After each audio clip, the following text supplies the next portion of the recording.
And welcome back once again to the PCS Spring Split 2022. I am so excited for the next 3 games because, nice start, we've had a fantastic one and we've had a really fun one. And I have no idea what we're going to get next, but it certainly will be exciting. Before we get underway, I would like to once again thank our wonderful sponsors. They are CTBC Bank and Caliber. Thank you for making the PCS possible. Now, nice start, we've got MetaFalcon team taking on Frank Esports. You boys, and we'll see which of these teams is going to lock playoffs today, because one of them is going to do it, unless some weird shenanigans happen in a few previous games, but that's some fuzzy math. Yeah, this second half of the day is exciting because of the possibility we get a couple more teams locked into playoffs and, potentially see Hurricane Gaming get sent off. But in this current game here, we do have Frank Esports against MFT, as you mentioned, and this is 2 very different teams. I feel like Frank Esports been on the upward trend when it comes to how we feel about the team, but the results haven't exactly come through. Whereas on the flip side, like, I feel like a lot of people are slowly coming down and further down onto MFT themselves. And it's kind of just a matter of how can this team get back into a more competitive look? Because the last couple of looks they've come out with, especially with like the LeBlanc Lee Sin combination, just didn't work out. Yeah, I think this team has definitely struggled to really define what they're good at. Remember, this is the squad coming out of university leagues and staying together. But we were really hyped on the likes of 665. And he hasn't shown up as often. I think Wen's been very hit or miss, and the consistent performers have been top and bot. Taco has looked pretty good. Whale has looked pretty good. And then, of course, the team has also made a few swaps. They started with Epic. Now they have Renhao. Seems to be the player that they wanted to stick with here. But, yeah, you're right. I think there has been some consistency issues. They have recently had a pretty good game against the likes of Impunity. That was, of course, a Whale pop-off game. We saw Victor top in that one, so this team does have some unconventional champion choices. But Frank Esports are a team that don't seem to be shaken by those types of things. Kurt, Holo, Pretender, Eminem, and K2. And if there is a standout on this one, it started being Eminem. But Pretender has really stepped up. And honestly, it just feels like they should have more wins, because the one problem this team seems to have is throwing it at the end. It's about closing out for the side of Frank Esports. They've been able to find good team fights, and they've been able to find great lane phases. It's about effectively transitioning those into game wins. But the comparison is going to be up in that top side. Taco has been very hit or miss when it comes to his play style. He's either popping off or hard not popping off. And usually in the complete opposite direction. Whereas for Kurt, his lane phases haven't been good, but like it's like one of those, the gift's not exactly what I wanted, but I get the feelings, Yeah. I think there's more to him than necessarily like meets the eye, and that does feel like it's the same for a lot of Frank Esports. But yeah, it is an interesting comparison to those two. I think Taco has been instrumental when MetaFalcon team have won, and I do think because of that, the team rises and falls with him a little bit. We are into picks and bans here. Gwen going to be the first ban off the board, followed by the Diana. A lot of animated chatting there from 665. See what they follow through with on Frank Esports' side. Yeah, interestingly enough, we see the Rakan banned out, so perhaps saying that, hey, Zaya is a good pick, but not without the Rakan. That might be what they're looking at, or they might be looking at something like an early Tom Kench, which we have seen, but that will get banned out by FAK Esports. Yeah, no Zeri ban though on the red side, playing with fire right now if they want to give that over to MFT. Whale has not been able to play it so far. Eminem has one game. Yeah, so that may I think very well come we're through. just kind of hot potatoing this Zeri pick, because now MFT, do you play the Zeri? Because if you do not, you have to ban it right there. Bluff called. FAK Esports get a free ban out of that. Yeah, and now they can ban what they want to go ahead and take away. I would look at Wen's Galio, of course. That is certainly a big priority for him.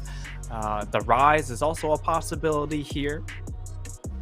So we'll need to see what they opt to take away, and it will be Graves. So none of the above, saying, hey, whatever you pick in the mid lane, we have the answer for it. And I mean, Pretender's been a very good laner for them to be able to answer in these particular picks, and it will be the Jinx locked in. So we expect either the Xayah or the Aphelios to come through, and Rise left available. They'll most likely save that AD carry pick for that third slot.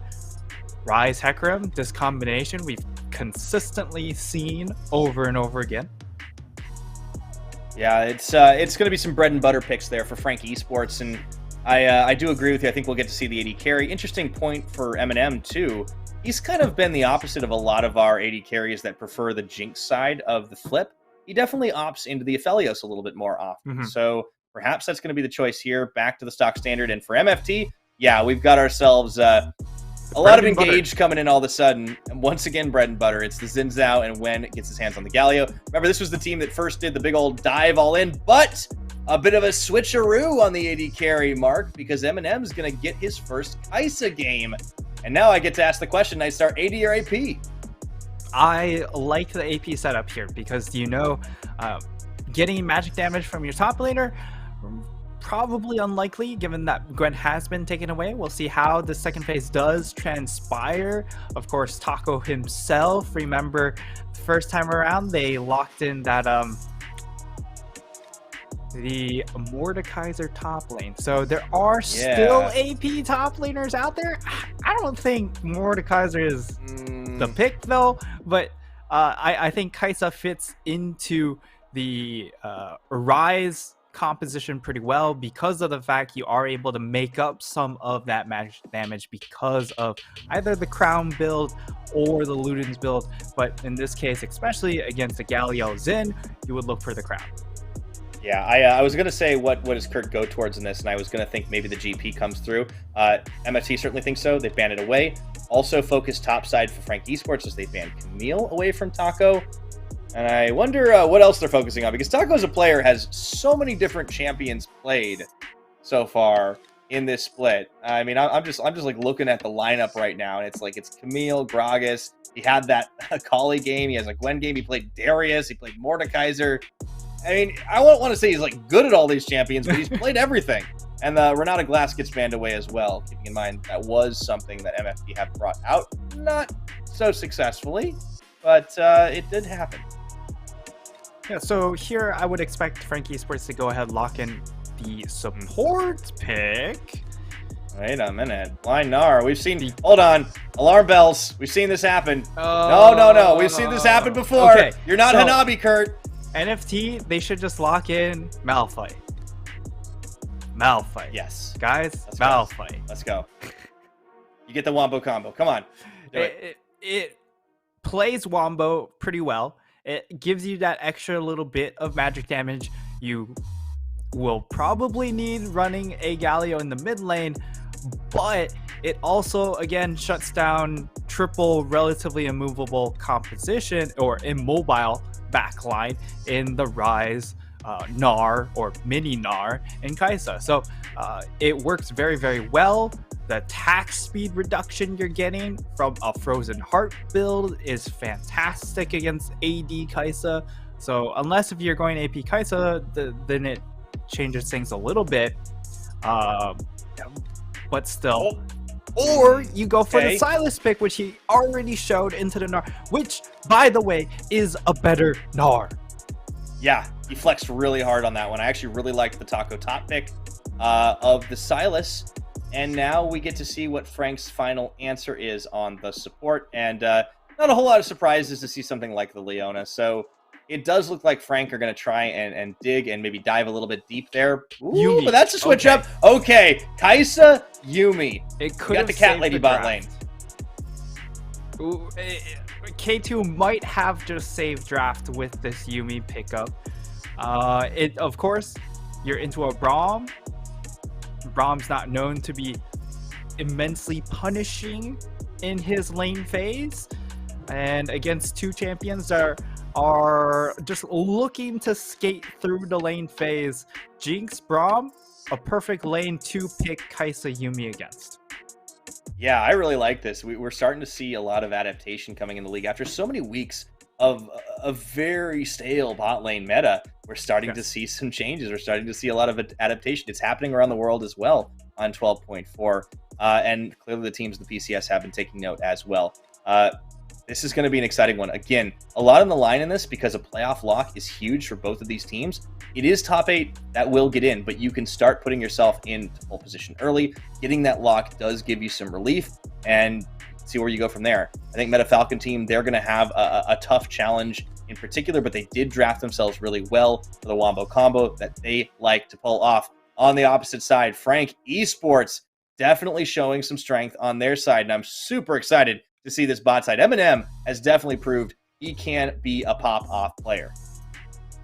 Yeah, so here you actually have options to go for either AD or AP Kaisa because you are getting a little bit of magic damage from that Yuumi pick. But for the most part, I would like to see the Crown Kaisa come out just because for the side of MFT, this is very much an all-in composition. The Crown will give you that extra durability, and it also adds that extra magic damage and poke ability that MFT don't necessarily have an answer for. So you can just kind of spam W, and MFT just kind of have to make sure they dodge every single one of them. Absolutely. Did see that AP Kaisa build earlier today. In fact, if you were watching North American LCS, if I recall correctly, it was on Luger from CLG who was able to play it out. Yeah, he did. He went Ludens, Muramana, and then Void Staff and Nashers, and it was kind of like it was kind of actually disgusting. Hail of Blades, of course, picked up on that Kaisa side, and it is once again the Predator Galio, so we are starting to see some things settle in. And at the very least, for MFT, this is sort of their bread and butter mid-jungle combination. Wen gets his comfort champion, which is what we've not seen him on for a while, and we'll see if Frank Esports are able to keep up with this Galio, because we saw earlier Galio is just really, really powerful. But interestingly enough, Pretender against this very low range composition on MFT has decided that he doesn't need the phase rush, and instead he's gone for the Conqueror.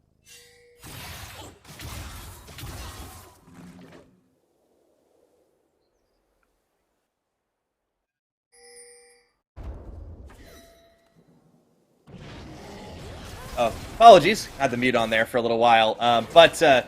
Yeah, what I was going to say, it feels bad when you're playing topside, right? And the champion you pick gets countered by a better version of it. Yeah, absolutely. Can't catch a break.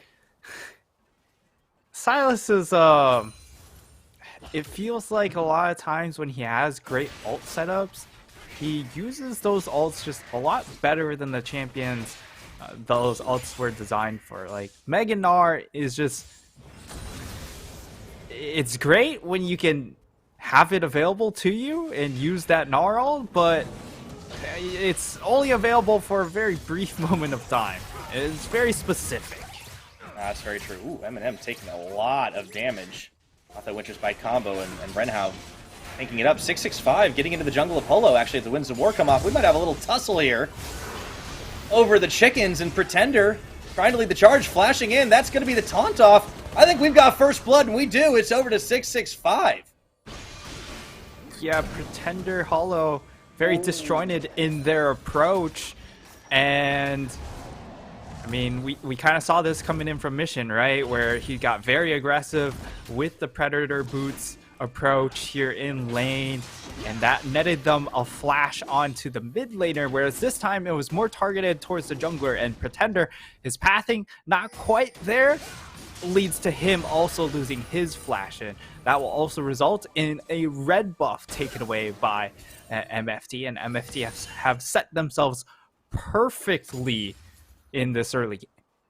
Yeah, this is a really good start for the MetaFalcon side at the moment. Well, see if they can get even further ahead in this one. Taco continuing to try and trade well up against the side of Kurt.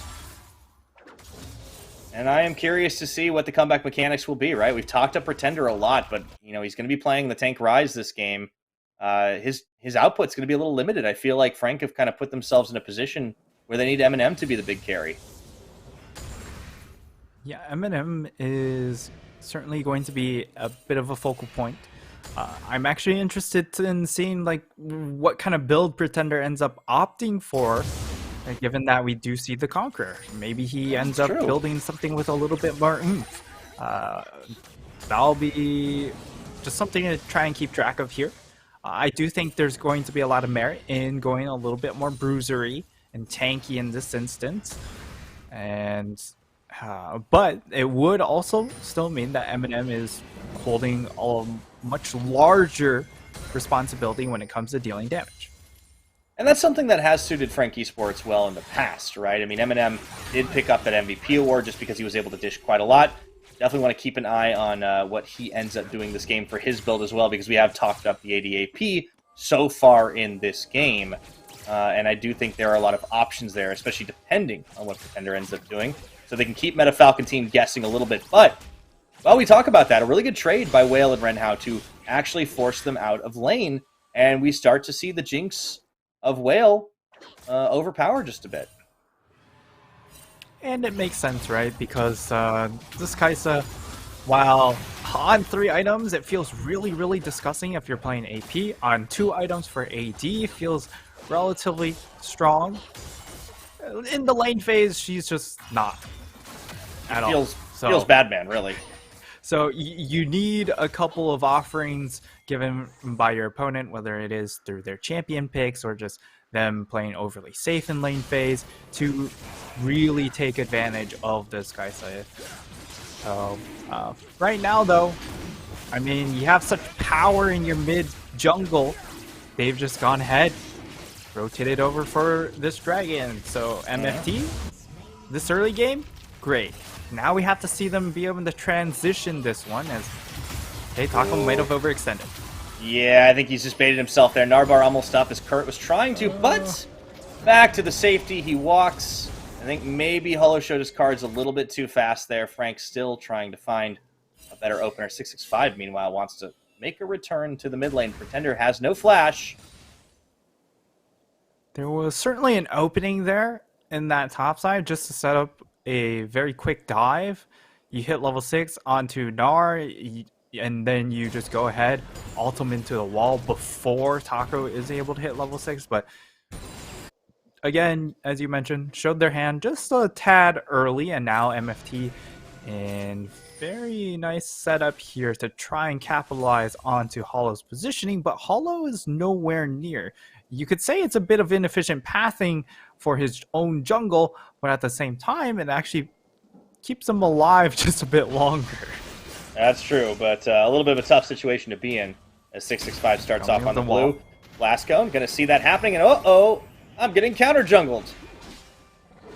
Yeah, and the issue is the Galio is going to be able to cheat over a lot easier, and you also have a Yuumi Kai'Sa, which doesn't give you any bot lane priority. That's the big issue with the Kai'Sa, is that you pretty much lose every single trade, and now Pretender out in no man's land.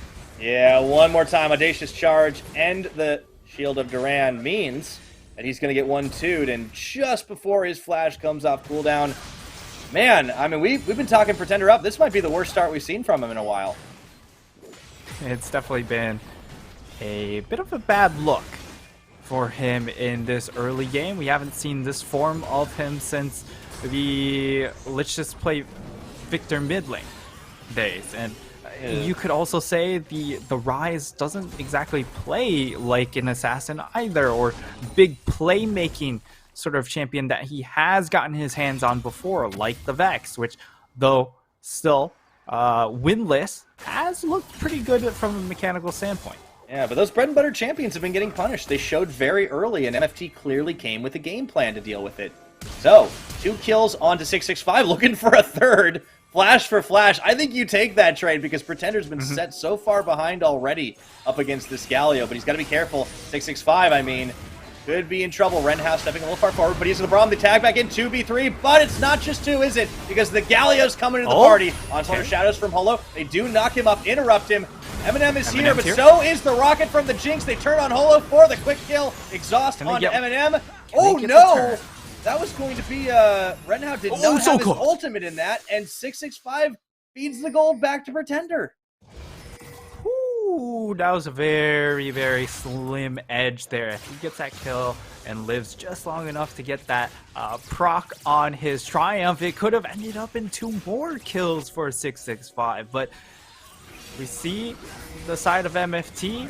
I mean, 665, this man knows what he wants when he wants it. So he's a very one-track mind. And Frank Esports, they are here in time to respond to it, but a well-placed ult coming in from Whale really turns that fight. Otherwise, this is an absolute wipe for Frank Esports. Yeah, 665 is adhering to the tenets of the school of Ponge for junglers. Looking very good and aggressive. Unfortunately, runs out of steam just a bit there and allows Pretender to get some gold back on a bounty as well. So that's going to be a breather for the Frank Esports mid laner, but the pressure continues to mount on them right now. With a 2,000 gold lead, Herald going to be started up here. This shouldn't be contested. Hurt's the only one who's really in position to do it. And Frank might be looking to set up a flip on the Dragon, but it's still 45 seconds away. Yeah, and for the side of MFT, securing this one. I mean, really, they've just kind of got a stranglehold on the objectives early game, right? They got that first Dragon. Now they're in position for second Dragon, but Hollow trying to kill Whale. Already pre-flash, but does he have the damage? No, he doesn't! Oh dear! Renhow to the rescue, and that does mean they can't quite get it done, and Rift Herald Eye crushed in the mid. This is going to be first brick without anyone here to try and contest it, as Pretender had been brought bot to try and make a play. MFT just on the up and up when it comes to the positioning, and perhaps the read was a little bit wrong there from Frank. Now, Frank Esports seemed to be a little bit behind on the play. Now, K2 Eminem. Oh, maybe they, yeah, they are just going to go ahead, concede this next Dragon. MFT get themselves onto 2. We'll see what kind of Dragon Soul we're going to have. Ooh, Inferno. Yeah, Inferno. So, Inferno helps out considerably for both squads because MFT, you know, melee, you'd like to have a little bit more burst for that Wombo and the side of Frank Esports. If this ends up being an AP Kaisa, all the more reason to go AP Kaisa now. She's going to hurt from infinite range. That's one of the plus points coming in from an AP Kaisa. You kind of suck in all-ins, as I'm sure many players have found out in their ARAM games. But when it's not an all-in, and you just poke endlessly, press W over and over again from infinite range, the other team has no other choice but to just malt. Yeah, I think there's not a lot else they can do. Ooh, interrupt! Not much they can do to follow up, but that was cheeky. Yeah, there's so many deep wards here from Frank down bottom side. It looked like they really wanted to hard commit to that dive lifestyle, but unfortunately for them, they haven't really been able to find an answer on Whale. And I do think Whale and Renhow have been playing really well together against a powerful duo of Eminem and K2. Admittedly, it's the Jinx versus Kaisa, but still. Yes, they've held up well, and 665, I love that aggressive approach towards that blue buff. Helps out that it is, of course, Inferno Rift, so he can just book it straight at that buff. It forces the smite to come down from Hollow, and that means Pretender gets blue buff denied away from him, which is relatively important to make sure you speed up and accelerate stacking that tier. But he is almost fully completed on that item, and I look at the rune choices here, and I feel like I'd love to have seen Hollow take the Conqueror and Pretender be the one to have the phase rush rather than the other way around. You need that extra mobility when you don't have the flash available on the Rise, whereas on the flip side, they're 4 melee. Like, Conqueror is really, really nice here for this Hecarim. Speaking of the Hecarim, Hollow does want to try and push off this tower. I don't think he's going to be able to do it. Last plate secured. Pretender's here, though. It's now or never. You got to go in, but they're actually keeping them at arm's length, so the tower won't fall, but all of the plates get destroyed before the end, and it's MFT that have just done so much better on these towers, even knocking down 2 in the mid lane. Eminem's going to have a while to get online. We've been keeping an eye on his build right now. He's got a serrated Dirk and building towards a Muramana.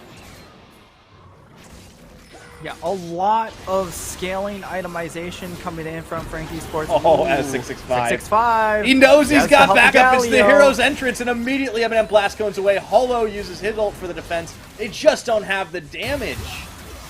And Taco's on Kurt. Oh no! Nar action! He finally gets Mega Gnar, but he doesn't want to use his own ult right here. There it goes. The rocket misses, and he's forced to flash away. Wait. Okay. Interesting.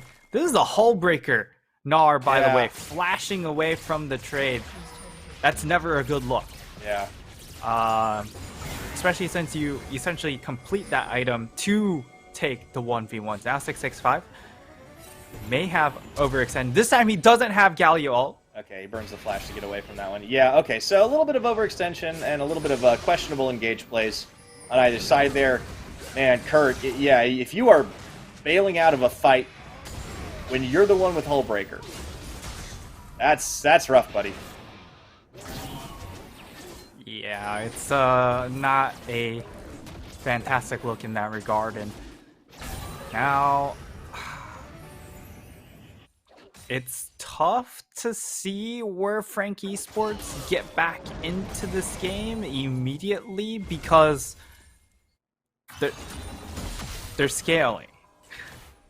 And it feels bad to say that because there's really nothing else, right? Yeah. You're waiting for these items to transform. You almost can't take a fight because you're playing with half an item. They need to knock these down items towers. Are completed, but they're not in their final form. Yeah, it's going to be a little while, and unfortunately, towers are going to be hard for Frank to take right now because it's just really good split defense with the 1-3-1 coming out from MFT here. It's going to be difficult to get a push on. All that standing gold isn't going anywhere, and Frank can be on the offensive if they want. That Death Brush is sort of sniffed out by Renhao, and that's going to be the first dragon. Frank are in position to try and start it. It would be first for them, I mean. But the rest of Meta Falcon team are here when just hits level 11. This is a big spike, and yeah, you're right. No Narbar on this one. I think you have to give it up. Taco's coming in from the side. He'll be able to secure his own Gnar ultimate, and again, he has better Gnar. Okay, this buys a moment here. If Hollow can come in for the steal. To go soon. 665 in the back of the pit, tanking it up, smited down, and the go button is pressed. He's into his ultimate, and now they're just going to tag their way once more. Holo just going to get knocked up along with K2 and Eminem. It's a beautiful fight there from Meta Falcon team. Wales running wild, and only Pretender lives. Oh, man. I mean, this is why we don't see Wen's Galio. It's just... It's very similar to Uniboy and, well, not to the same degree, but it's similar to giving Uniboy his Zoe. It's just, this is a completely different team, and what they can do on the map changes drastically when they get this particular pick, because you see the zone control coming in, the decimation onto Frank Esports. This is, again, a fight they're taking without item transformation, so it makes no sense for them to take this fight because they're essentially fighting with one arm tied behind their back. but they take it nonetheless, and that's going to have huge ramifications because essentially you're going to lose that third dragon regardless. But now you've given them a lot more gold to work with. They now acquired that second Rift Herald, which, while it doesn't offer you additional plate gold because there's no plates left, the potential to just get a tier 2 is really explosive, because then you can just fully control the vision in a particular quadrant to either focus for Infernal Soul or try and get that Baron. Yeah, this is starting to look a little bit rough for Frank because they needed time, but they kind of shorted themselves on it right now. You could have just backed away. They clearly didn't want to take the engagement, but they weren't committed to just backing off of it, and as a result, they lose out huge. And now the damage threats start to be developed. You see the Kraken Slayer and, of course, the Phantom Dancer on the Jinx. Really good positioning there for Whale, and great defense for the team, allowing him to open fire. And also, Wen just was watching Mission earlier and says, hold my beer, because he's got some damage items starting to stack right now. 7 stacks on the Dark Seal. I would not be surprised if we saw the big book coming out again. And Hurt is deleted off the map, courtesy of Taco and 665. It's open season on towers. Sure, Pretender gets an objective bounty, but, I mean, that's about it.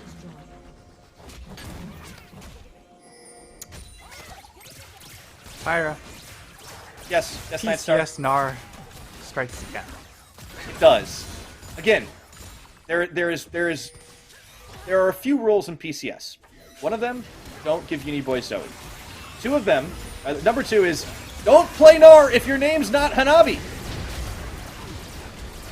And now it's a Rift Herald getting a charge on Inhibitor. To an inhib. They might want to just end this right here. Oh, we have a real chance at a Dancing Shelly. It's not going to happen, but that would have been something. That's but almost a full Nexus Tower down, though. So, yeah. like, this is a very... This is a 9k gold lead at 20 minutes. Rough spot is an understatement, I think. Not sure if that's what you also think, but rough is certainly an understatement. If you are a Frank Esports fan right now, you're definitely sweating a little bit because this is terrifying. Pretender, yeah, it doesn't even want to take the party portal. You need time. Get some vision.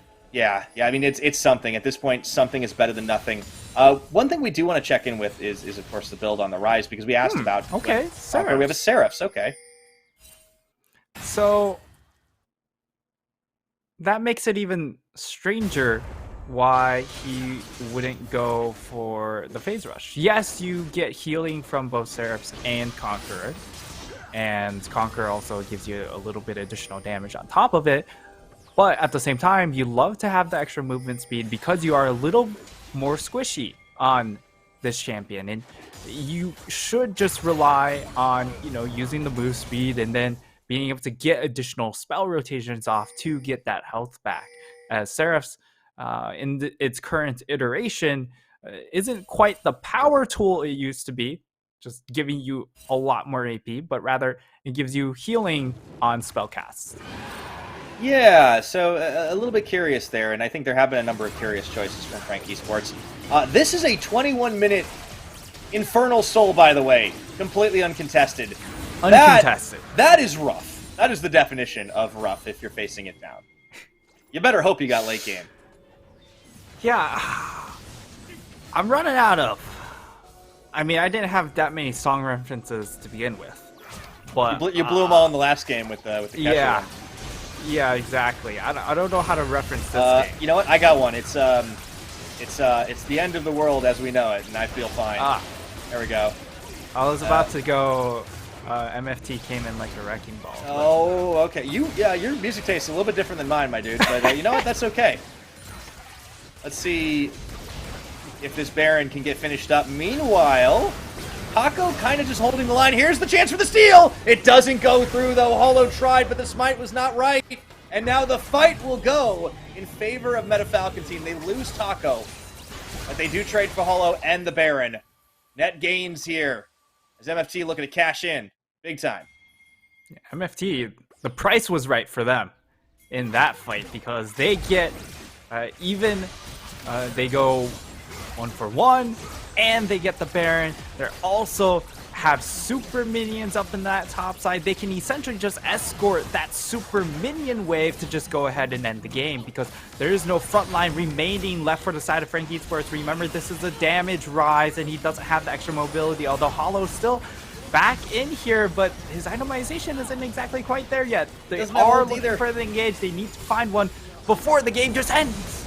They got one Nexus turret to try and hold things on here. Kurt does get a massive Gnar ultimate. Maybe that's a chance as 665 gets taken up by M&M. Taco going in gets instantly exhausted. They have to make a beeline back to the fountain because they lose Kurt in the engage. But the wave is gone. FAK Esports are clinging to life. They don't even go for the full heal. M&M, he would need to go deep there on the Killer Instinct, but it's a dangerous game to be playing. And I think MFT don't have enough substance to finish this. Wow, that's actually massive because now M&M, he has the Nashers completed and he has the Muramana completed. So he's actually in a decent power spike. Just needs that third item, which probably won't come in until the game has clearly flipped in much closer to their direction. But it's certainly a start. And now we're looking, maybe Hollow gets a little bit more tanky. At the very least, he's going for a tanky build here, given how far he's kind of set himself behind. But MFT are also clear power breakpoints because you look, there's double Zanyas, there's double stopwatches. This fight is very, very difficult for FAK Esports to win because of how many stasis are available for MFT. Not to mention the pure stats diff right now.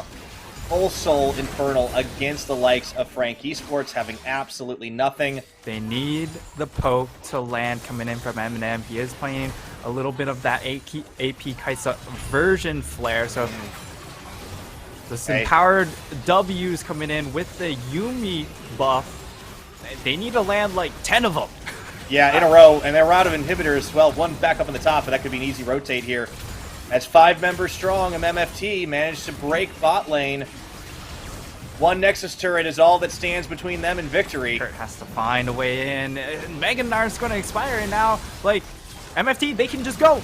665, he does get caught for a second, stuck in a rune prison, but Kurt is gonna get knocked and bopped and rooted, and Whale takes him down. Here goes the Hecarim ultimate, but it is too little. It is too late. M&M and Pretender can do nothing but watch their Nexus fall. The Meta Falcon team. MFT, this was the form they showed at the beginning of the split, and this is why Wen's Galio has just been essentially perma-banned. But FAK Esports, they allow it to come through. They allow the Jinx to go through, and the idea to go for the Kaisa Yuumi theoretically made a lot of sense. If it got to scale, it made sense. Unfortunately, the mid jungle was just absolutely in favor of MFT, and we've seen it very consistently in PCS. Mid jungle has decided a lot of these much faster paced games because it's just a giant void if all of a sudden you just lose that early on. Yeah, really good presence from 665 in the early game to set things up. We got to see glimmers of that hyped jungler that we were hoping for. We did see him earlier on in the split, but like it kind of all but disappeared. It seemed like it was just a flash in the pan. But the return happens today at a right time. They can lock playoffs today. All they need is Hurricane Gaming to lose the next game for them to be fully confirmed into it. And at the same time, yeah, I think we got kind of another example of why you have to ban Wen's Galio. It's definitely a strong champion. He got to go for the AP build. Didn't get as far along it as Mission did, but it was still fascinating to see. And you can see why they like to play around these champions that have these like semi-global ultimates to make trouble for the opposite team. Yeah, and the Galio pick just empowers 665 that much more, right? Because you think about the Rise pick, yes, even with his ultimate, you don't create a giant zone control around your jungler. The jungler still has to be smart about his decision making. But 665 can essentially tunnel vision on a couple of these things. And remember, this is a young team.